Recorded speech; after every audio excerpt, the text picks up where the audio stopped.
First to present is SettleShark. We are SettleShark, demand letters on demand. Hello everyone, I'm Dr. Lenny Lee. I am a co-founder of SettleShark. I am also the chief legal counsel for SettleShark. I started my career in New York State in the Attorney General's office on consumer protection issues because that was a major problem for residents of New York. I then became a federal attorney doing the exact same thing in terms of protecting consumers to make sure big businesses did right by them. I've also been a law professor and business professor for the past 15 years. My name is David Orozco. I'm the CEO and co-founder of SettleShark. On our wonderful team are also Lonnie Osborne, our genius programmer, and our FSU student intern, Andy Nichols.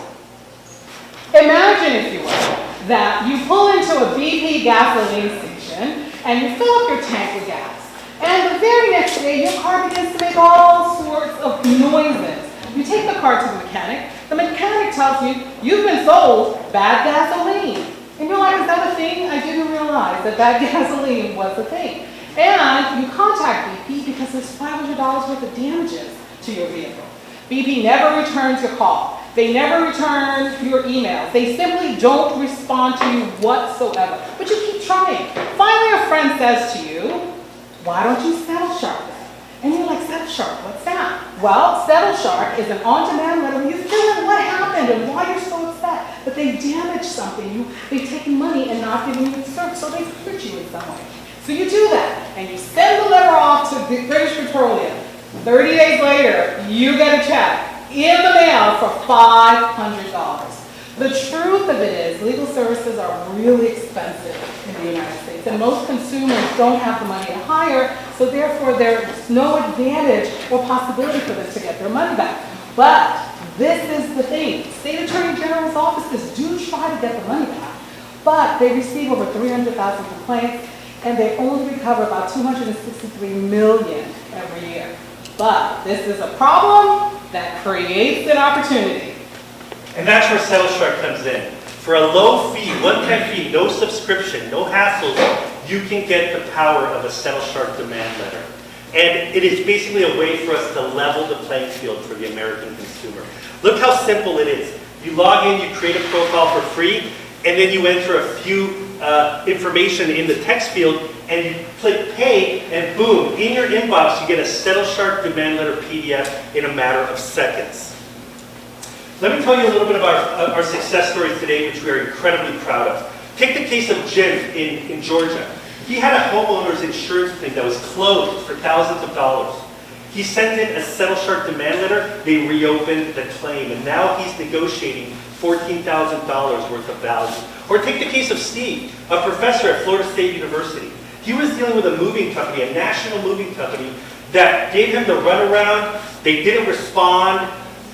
He sent them a SettleShark demand letter. In a matter of a few days, he had a $700 offer on the table right away. So how do we do this? We leverage our years of deep legal, business, regulatory, and technology expertise to embed all that knowledge into our SettleShark system and demand letters.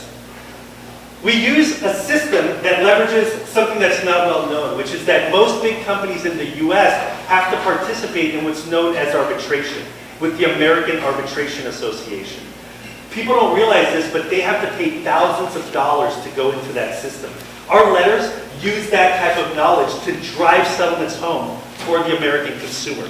But don't take it for our word. Check out the letters yourself so you can see how powerful and unique our demand letters really are. Our letters work in every state. We've sold letters to date in 7 states across the country. We plan to go national very soon. Our target market are small businesses, entrepreneurs, housewives, veterans, retirees, and students. That's how large our market is and our growth rate. So what are our accomplishments today? Back in 2019, it was just an idea that we thought we could do something for the consumers. We didn't know what exactly it would be, but we knew there was a pain point that we could help with. So we created a limited liability company in the hopes of it taking off, and then COVID happened. But we didn't stop. We went ahead and we launched the business, and we began to buy the letters. And we got our first sale the first time. Congratulations. We just ran out of time. We have a little clicker problem. Do not put my name on that list. Stay up with you for just a minute here because we've got a 5-minute clock running right now for questions from our judges. Do you have any IP, or how do you protect this from somebody like Rocket Absolutely. Lawyer or whatever? Oh, sure. So absolutely, good question. So we have the letters copyright protected. We have trade secrets. It took us 2 years to develop the code. So we have thousands of lines of code. We have trade secrets, copyrights. We have a federal trademark that was just issued for SettleShark, which is a name everybody loves. So we have a lot of intellectual property behind us, and we're protecting it pretty aggressive. I have another question. When I was doing the judging, I went to ChatGPT and I asked to create a letter, and it did. Yeah. And it was pretty complete. How do you guys see the competition, or are you going to use AI for your starting? That's great that you did that. I did that myself, actually. I typed in, create a demand letter, and it did that. The letter doesn't compare. It doesn't mention AAA. It doesn't mention the state statutes that we know. And it's actually something that a lot of consumers won't trust right away. And the truth of it is, ChatGPT, you really can't rely on the words that it's giving to you because you don't know if it's going to work. We are lawyers trained specifically to get back money for consumers. So it's going to have a different vibration, a different wording, if you will, and it gets results. How are you going to use, if you win a tech grant, how are you going to use it? How is that going to take you to another level? Right, so right now we are testing on our servers different industries that we can go into and provide these types of demand letters for, let's say, healthcare issues. Lots of individuals say that they are not getting the right medication or services or so on. So we're looking at different industries. And we also want to hire, right now it's 3 of us, plus the marketing consultant makes 4, and we really want to hire locally and provide this type of information and energy and just power, I believe, to get the consumers what they need. We also would like to expand into landlord-tenant disputes and also small business-to-business disputes as well, and offer more consumer education and training. So that's how we'll use the So given said that, how many letters have you been able to do in the last 12 months? So go ahead. No, please. We've sold a handful of letters. So we've sold about 14 or 16 letters in the last few months, but we have no marketing. What you see is all there is. And from that, and one of our individuals that purchased the letter is here in the room, and he got a result within about a month as well. So the letters work.